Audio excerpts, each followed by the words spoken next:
Bismillahirrahmanirrahim. Assalamualaikum warahmatullahi wabarakatuh. Ya, ketemu lagi dengan Yoga Sasmita di sini. Kali ini kita akan membahas bagaimana cara menghitung relative standard error atau disingkat dengan RSE ya. Nah, sebelumnya kita perlu mengetahui apa sih yang dinamakan dengan RSE itu ya. Jadi RSE itu berangkatnya dari standard error dulu teman-teman. Jadi standard error itu adalah suatu ukuran yang digunakan untuk mengukur seberapa jauh nilai statistik terhadap parameternya gitu.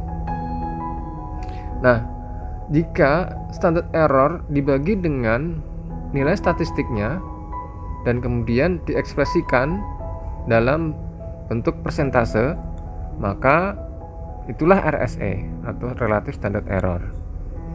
Nah, kemudian apa kegunaan dari RSE? Jadi RSE itu digunakan untuk mengetahui sebuah statistik apakah layak dalam mengestimasi atau memperkirakan sebuah parameter. Nah, itu dia. Nah, untuk mengetahui kelayakan dari suatu statistik yang didasarkan dengan RSE, maka ada 3 kategori teman-teman atau 3 kriteria berdasarkan RSE. Nah, ini didasarkan pada penelitian Sudarti et al. 2007, yang mana kriteria pertama ya. Nah, ini kriteria pertama adalah RSE jika nilainya kurang atau lebih kecil atau sama dengan 25%, maka statistik tersebut dikatakan akurat dan dapat digunakan ya untuk analisis berikutnya. Kemudian kriteria kedua, jika nilai RSE lebih besar dari 25% hingga lebih kecil atau sama dengan 50%, maka perlu kehati-hatian dalam penggunaan statistik ya, karena RSE-nya cukup besar ya. Sementara itu, kriteria yang ketiga atau yang terakhir yaitu jika nilai RSE-nya lebih besar dari 50%, maka statistik yang diukur dikategorikan tidak akurat teman-teman, sehingga tidak dapat digunakan. Itu dia kalau rekomendasi dari kriteria ini. Oke. Nah, berikutnya, jadi bagaimana menghitung RSE yang diimplementasikan dalam sebuah indikator statistik. Nah, untuk itu mari kita mengestimasi populasi dan proporsi tertimbang varians dari data Susenas 2015 di sebuah kabupaten X ya. Nah, ini dia. Di sini kami sajikan tabel proporsi rumah tangga yang menggunakan listrik PLN untuk penerangan utamanya ya, didasarkan pada Susenas 2015 di Kabupaten X. Nah, kolom pertama adalah nomor urut NKS. NKS itu adalah nomor kode sampel ya teman-teman, atau merepresentasikan blok sensus gitu ya, atau BS. Jadi diurutkan ini dalam survei atau Susenas 2015 ini yang disurvei ada 44 blok sensus atau NKS ini ya, diurutkan. Kemudian hasil dari updating muatan dari setiap blok sensus itu adalah kolom 2. Di sini dilambangkan dengan MI ya, di mana blok sensus pertama ada 133 rumah tangga hasil dari updating gitu ya. Jadi di sini adalah di blok pertama, blok sensus pertama itu jumlah rumah tangga keseluruhan ada 133 rumah tangga. Demikian seterusnya sampai blok sensus ke 44 gitu ya. Sehingga jika ditotalkan rumah tangga hasil updating dari 44 blok sensus yang terkena sampel itu adalah 4.332 ini. Ya, kita beralih ke kolom 3. Kolom 3 adalah jumlah rumah tangga yang memiliki listrik PLN di dalam blok sensus yang dilambangkan dengan AI. Jadi dari 133 rumah tangga tadi berapakah yang memiliki listrik dari PLN, gitu ya. Nah, di blok pertama, blok 1 ternyata tidak ada, teman-teman. Demikian seterusnya hingga blok sensus ke-44. Dari 142 rumah tangga, ternyata hanya 9 rumah tangga yang memiliki listrik PLN, gitu ya. Sehingga jika ditotal dari ke-44 blok sensus tersebut ada 182 rumah tangga yang memiliki listrik PLN. Oke. Nah, setelah itu kita hitung ke kolom 4, di mana kolom 4 formulanya adalah AI dikali MI dibagi dengan 10. Jadi AI ini 0 kali 133 sama dengan 0 ya, dibagi 10 sama dengan 0. Demikian seterusnya hingga blok sensus ke-44 dan dijumlahkan sama dengan 2013,8. Oke, kita simpan dulu. Kita beralih ke kolom kelima. Kolom kelima adalah proporsi rumah tangga yang memiliki listrik PLN di dalam blok sensus dan dilambangkan dengan PI ya, dimana PI adalah AI kali MI per 10 atau kolom keempat dibagi dengan MI, jumlah muatan dalam blok sensus, yaitu ini kolom kedua 133. Jadi dari kolom 4 dibagi dengan kolom 2, jadi 0 dibagi 133 sama dengan 0. Iya, demikian seterusnya sampai blok sensus ke-44 dan dijumlahkan dapatlah 18,2. Nah, selanjutnya kita beralih ke kolom 6. Ya, selanjutnya kita hitung PI minus P bar atau rata-rata P. Kemudian dikuadratkan. Nah, P bar kita hitung terlebih dahulu ya di bawah ini. P bar yaitu diperoleh dari sigma PI dibagi N kecil. Sigma PI-nya berapa? Sigma PI-nya adalah ini, 18,2 ya. Ya, dibagi dengan N kecilnya 44. Banyaknya blok sensus yang terkena sampel Susenas. Gitu ya. Nah, ini dibagi 44 diperolehlah 0,4136. Ya. P bar ini ya, 0,4136. Sehingga untuk menghitung kolom 6 PI yang mana tadi PI ini ya, kolom kelima 0 dikurangi P barnya berapa? 0,4136. Kemudian dikuadratkan teman-teman, dapatlah ini 0,1711. Demikian seterusnya sampai blok sensus ke-44 dan kemudian dijumlahkan dapatlah 8,4718. Oke, kita beralih ke kolom ke-7 ya. Kolom ke-7 kita hitung MI kuadrat dikalikan PI min P bar kuadrat. Nah, MI diambil dari kolom kedua yaitu 133 ya untuk blok sensus pertama. Ini dikuadratkan 133 dikalikan dalam kurung PI min P bar kuadrat adalah ini kolom ke-6 ya. Jadi 133 kuadrat dikali 0,1711 dapatlah ini 3822,6018. Demikian seterusnya hingga terakhir dijumlahkan dapatlah ini 90621,4805. Oke, kita simpan dulu. Berikutnya kita beralih ke kolom 8. Nah, kolom 8 dihitung dengan MI kali PI. Jadi MI kolom kedua ya dikalikan PI kalikan kolom 5 berarti 0 dibagi M bar. Nah, M bar yang mana? Ini dia. M bar adalah sigma MI di mana I bergerak dari 1 hingga N.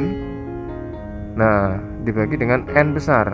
Ingat, ini N-nya besar ya teman-teman. Artinya apa? Artinya adalah N besar di sini adalah jumlah blok sensus semuanya atau seluruh blok sensus yang ada di Kabupaten X 273 ini ya. Sedangkan MI atau muatan blok sensus di mana I bergerak dari 1 hingga N besar, berarti jumlah muatan blok sensus seluruhnya secara keseluruhan di Kabupaten X itu berapa. Jadi tidak hanya yang terkena sampel Susenas 2015 saja, tetapi selain blok sensus yang terkena Susenas 2015 itu dihitung berapa. Nah, dapatlah 2001 rumah tangga. Artinya apa? Di Kabupaten X pada 2015 hasil proyeksi itu menyatakan ada 26.001 rumah tangga. Ini dia. Kemudian dibagi dengan banyaknya blok sensus secara keseluruhan di Kabupaten X, yaitu 273. Dapatlah 95,2418. Nah, ini MI kali PI dibagi dengan M bar. Nah, ini ya, M barnya ini. MI ada kolom 2, PI ada kolom kelima, kemudian M barnya ada 95,2418. Kemudian dikurangi dengan P bar bintang. P bar bintangnya mana? Ini. Nah, formula P bar bintang adalah sigma AI, di mana I bergerak dari 1 hingga N kecil dibagi dengan N kecil kali M bar aksen. Nah, M bar aksen mana? Beda ya dengan M bar. Beda ini. Nah, ini dia M bar aksen. M bar aksen diperoleh dari MI jumlah muatan blok sensus ya, di mana I bergerak 1 hingga N kecil. Nah, ini berarti artinya apa? Ini adalah muatan blok sensus dari blok sensus terpilih Susenas 2015 gitu ya. Berarti mana? Yang ini 4.332 dibagi dengan N kecil. N kecilnya tadi kan 44 ya, jumlah blok sensus yang terkena sampel Susenas 2015, sehingga dapatlah ini 98,4545. Kemudian kita masukkan ke sini sigma AI tadi berapa? Nah, ini jumlahnya 182 dikali N kecil 44, M bar aksen adalah 98,4545. Iya, ketemulah 0,4649. Maka kolom ke-8 bisa kita hitung ya. MI tadi adalah dari kolom 2, PI dari kolom 5 dibagi dengan M bar. M bar tadi ada 95,2418 minus P bar bintang. P bar bintang tadi 0,4649. Ketemulah ini. Demikian seterusnya hingga blok sensus ke-44, sehingga di total dijumlahkan adalah 13,1083. Oke, kita lanjut. Jadi N kecil tadi adalah jumlah blok sensus terpilih Susenas 2015 di Kabupaten X, yaitu 44. N besarnya adalah jumlah seluruh blok sensus di Kabupaten X pada tahun 2015 adalah 273. Kemudian MI, di mana I bergerak dari 1 hingga N kecil, adalah jumlah rumah tangga di blok sensus terpilih Susenas 2015. Kemudian MI, di mana I bergerak 1 hingga N besar, adalah jumlah rumah tangga di setiap blok sensus dari seluruh blok sensus yang ada di Kabupaten X pada tahun 2015. Hasil proyeksi ya. Ini dia. Nah, ini hasil dari proyeksi. Jadi proyeksi itu selain menghitung proyeksi penduduk, ada juga jumlah rumah tangga yang diproyeksi gitu ya. Kemudian AI adalah jumlah rumah tangga yang memiliki listrik PLN di dalam blok sensus. Kemudian PI adalah proporsi elemen dalam klaster KI yang termasuk dalam kategori tertentu, di mana PI adalah AI kali MI dibagi 10 dibagi lagi dengan MI. Nah, teman-teman, di vlog kali ini atau video kali ini kita akan membahas 3 jenis estimasi, di mana estimasi yang pertama adalah unweighted estimation atau estimasi tak tertimbang. Nah, estimasi proporsi tak tertimbang yang pertama adalah ini P, di mana P dihitung dari 1/n kali sigma PI. I-nya bergerak dari 1 hingga n kecil. Nah, sigma PI tadi di tabel diketahui 18,2 dibagi n kecil adalah 44, sehingga diperoleh P-nya adalah 0,4136. Nah, ini berarti bahwa proporsi rumah tangga yang menggunakan listrik PLN untuk penerangan utamanya ya di Kabupaten X adalah 41,36%. Kemudian estimator dari varian sampel tak tertimbang untuk P adalah ini formulanya ya, varians P sama dengan 1 min F per n kecil kali n min 1, kemudian dikalikan sigma PI minus P bar kuadrat. Nah, F nya mana? Oke, kita lihat di tabel yang sebelumnya tadi ya. Oke, ini dia. F nya atau fraction sampling adalah n kecil bagi n besar. N kecilnya adalah 44 dan n besarnya adalah 273. Kita dapatkan 0,1612. Nah, kita masukkan ke sini formulanya ya. Angkanya dibagi 44 kali 44 minus 1 kali sigma ini bisa kita lihat di tabel yang tadi juga. Nah, ini dia ya kan, sigmanya berapa? 8,4718. Oke, kita cek. Nah, ini kita taruh sini ya. Kemudian kita hitung, dapatlah 0,0038. Sehingga untuk menghitung relatif standar errornya adalah akar dari varians P dibagi dengan P kali 100%. Nah, akar 0,0038 karena variansnya kan ini dibagi P nya ini 0,4136 kali 100% sama dengan 14,82%. Nah, itu estimasi yang pertama, estimasi tak tertimbang. Bagaimana dengan yang kedua, yaitu weighted estimation to number of element in cluster sample atau estimasi tertimbang ya, dimana formulanya adalah P bar aksen sigma dari AI kali MI per 10 dibagi sigma MI. I nya bergerak dari 1 hingga n kecil ya. Nah, yang ini diperoleh dari tabel yang tadi 2013,8. Kita cek.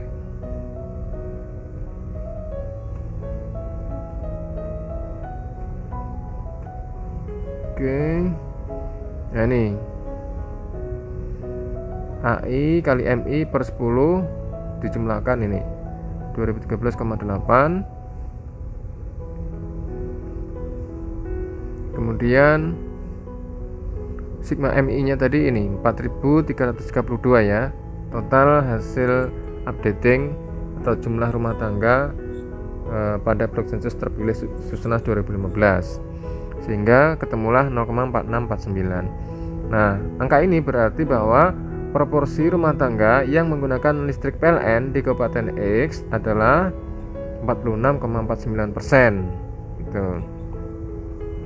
Nah, dari situ kita dapat menghitung variansnya, varians dari estimatornya, dimana formulanya adalah 1 min F per n kecil kali MI kuadrat dikalikan PI minus P bar dikuadratkan, kemudian dibagi lagi dengan M bar aksen dikuadratkan kali n kecil minus 1 ya.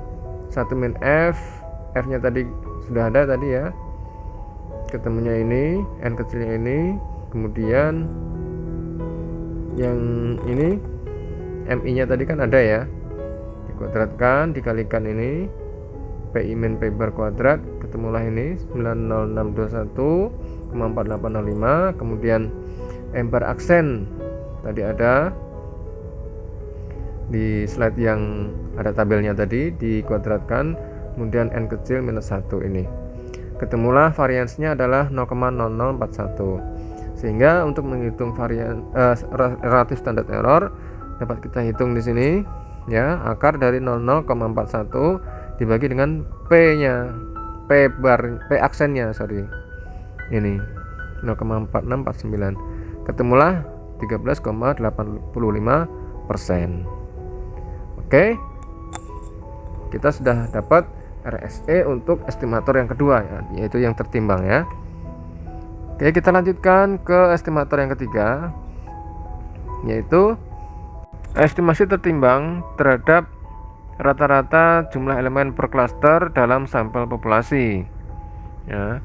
Sebuah estimator tertimbang dari proporsi terhadap rata-rata jumlah elemen per klaster dalam sampel populasi, atau dilambangkan dengan P bar bintang ya, dimana diperoleh dengan membagi sigma AI kali MI per 10 dibagi dengan N kecil kali M bar.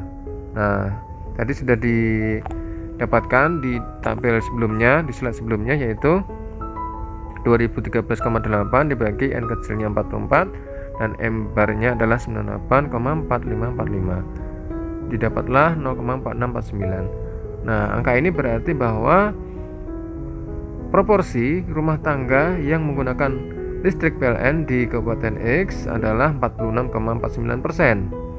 Sementara itu varian estimator tertimbangnya adalah 1 min F per N kecil kali N kecil min 1 dikalikan sigma MI PI per M bar dikurangi P bar bintang, kemudian dikuadratkan.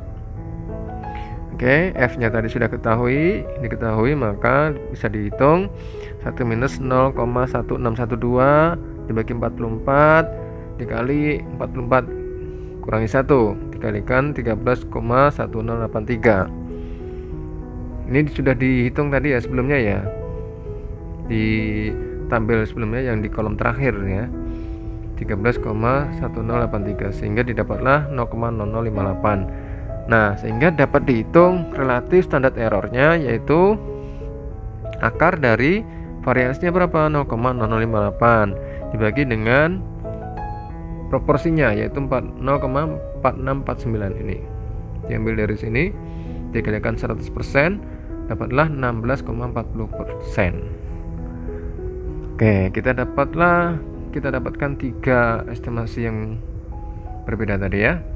Nah, maka kita dapat simpulkan bahwa dari 3 estimator proporsi sebelumnya ya, dapat diketahui bahwa proporsi tertimbang untuk jumlah elemen atau jumlah muatan MI di dalam klaster sampel kedua ya, dan proporsi tertimbang terhadap rata-rata jumlah elemen per klaster atau rumah tangga dalam sampel populasi yang ketiga ya. Ini yang hasil estimasi yang ketiga, memiliki proporsi yang terbesar dan nilainya sama ya. Yang mana itu tadi?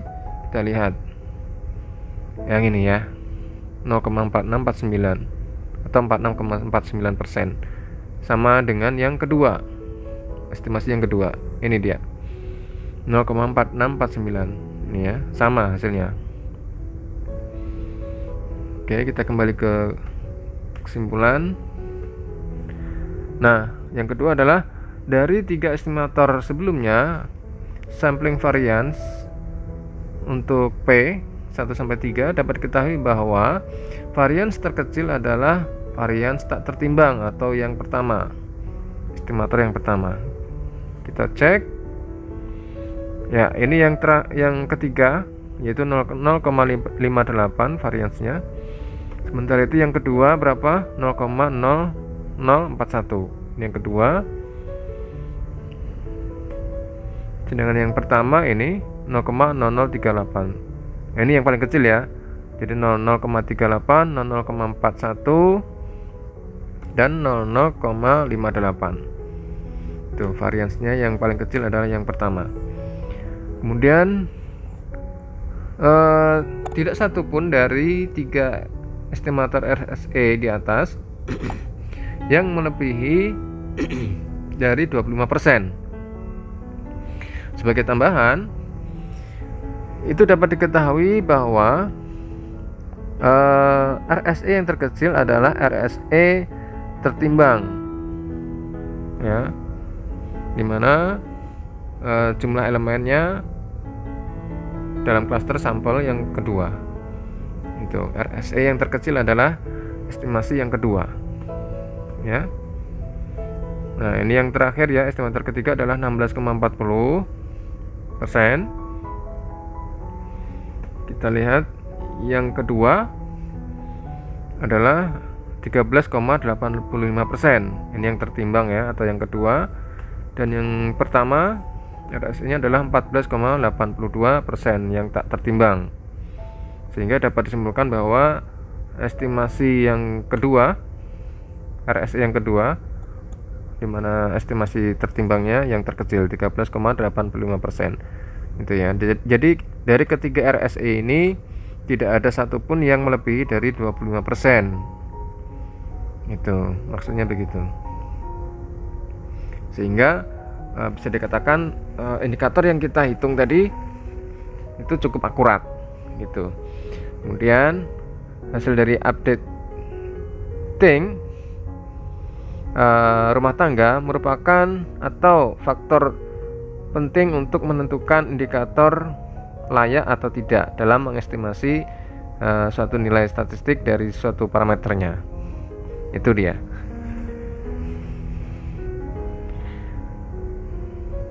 Oke. Jadi terima kasih sudah menonton vlog kita kali ini. Itulah tadi pembahasan bagaimana penghitungan relatif standar error.